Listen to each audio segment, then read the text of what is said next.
Ce site de vaccination doit passer un nombre croissant de personnes depuis que plusieurs districts de Beijing ont débuté jeudi une campagne pour des doses de rappel.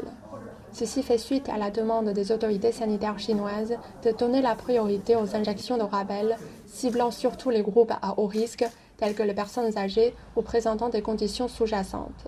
Les organisateurs ont fait des efforts pour encourager davantage de personnes appartenant aux groupes vulnérables à se faire injecter une deuxième dose de rappel.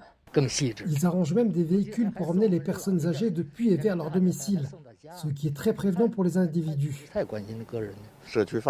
La communauté nous a informés et éduqués. Je suis venu ici dès que j'ai lu leur notification.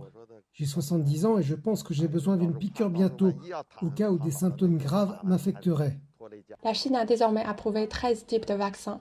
Pour renforcer l'efficacité de la vaccination contre le variant Omicron dominant, il est recommandé aux résidents de choisir des vaccins qui utilisent des technologies différentes. Les vaccins inhalés sont largement utilisés comme deuxième rappel.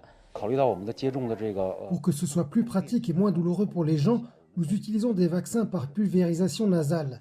Ils sont plus acceptables, particulièrement pour les groupes à haut risque et moins risqués. Actuellement, le variant Omicron provoque surtout des symptômes respiratoires supérieurs et ce vaccin inhalé à pulvérisation nasale réussit mieux à produire des anticorps dans les voies respiratoires supérieures, ce qui permet mieux de réduire le risque d'infection. Le gouvernement chinois a déclaré mercredi dernier que près de 90% des personnes âgées de plus de 60 ans et plus de 2 tiers des personnes âgées de plus de 80 ans avaient terminé leur régime complet de vaccination contre la COVID-19. Les autorités locales ont fixé des objectifs pour vacciner encore plus de personnes d'ici la fin du mois de janvier.